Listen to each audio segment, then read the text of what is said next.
The Daleks, Godzilla, Darth Vader, Dracula, Frankenstein, Hannibal Lecter. What have all these got in common? Well, one thing is, they're all monsters. Well, let me introduce you to another monster. Yes, you're right, doesn't look like one. It's a saloon car, and it's made by BMW. Let me say this again, this car is a beast, and one of the few clues to give it away is the badge at the back. Still not convinced? The only way I can prove it to you is to take it for a drive. Now, once you get behind the wheel and fire this baby up, the car starts to exert a certain force on you. It's almost subliminal. You can't feel it, you can't see it, but you know it's about to happen. The only way I can describe it is by calling it the Jekyll and Hyde effect. And no matter how mild-mannered, strong-willed or restrained you are, you will succumb. You will succumb. Hide. No. Jekyll. Hide. Jekyll. Hide. No, Jekyll. Hide. Jekyll. Hide. The M5 at first glance seems understated.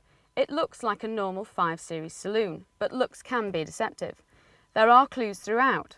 Big wide multi-spoke 18-inch wheels, a slightly deeper front spoiler, and the quad exhaust tailpipes, all indications to its illustrious heritage.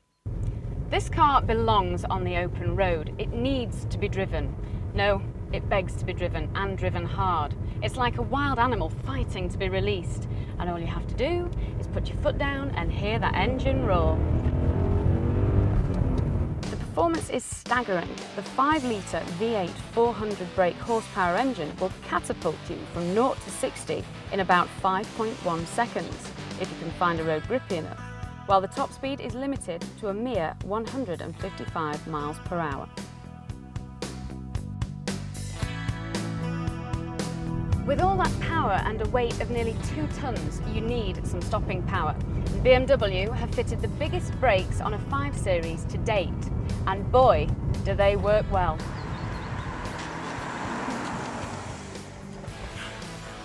I didn't know they were that good. Now, if all that isn't enough for you, there's always the sport mode. No, please, not the sport mode. By simply pressing this switch, the car takes on a whole new set of characteristics. It's almost like finding out the spotty boy next door's a stormtrooper for the SAS. The steering becomes heavier, the car seems more firmly rooted to the road, and the performance is even more responsive. Don't ask me how it's all done. All I know is you no longer have a beast on your hands, but a monster with a serious attitude problem.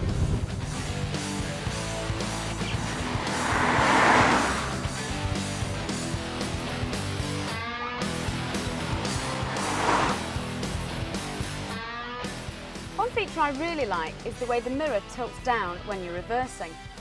It's to stop you hitting the curb when you're parking. That's nice, but what happens when you overshoot your exit on the motorway, which you will do in this car with the speeds it's capable of? I mean, it's going to be a real bugger trying to see when you're reversing up the hard shoulder. It's not going to be much use then, is it? See, it's this car giving me all this attitude. This car just inspires confidence. The steering is impeccable, acceleration savage in any gear, and you know you can corner with confidence with those big wheels firmly planted on the road. Oh no, I think I'm falling in love with this monster. I need to get out. I need to think straight. I've just got to get my breath back. No, I need to get out. Oh my God, I've got to think straight. BMW don't use the M badge on just any old car. The M stands for BMW's motorsport department. There have been 2 previous M5s, both straight 6s. The last M5 was killed off in 1995, so it may have taken a while, but the wait was definitely worth it. So why did BMW make this car? I think it's because they can. They just love a challenge to build the best performance saloon car in the world. Do you know, this car's not like a monster at all. It's like Muhammad Ali in his prime. Beautiful, elegant, fierce, knocking out all the competition. So watch out, you rivals, because this car floats like a butterfly and stings like a bee. Yeah, I like that last bit, but you can't just say it's the dog's bollocks.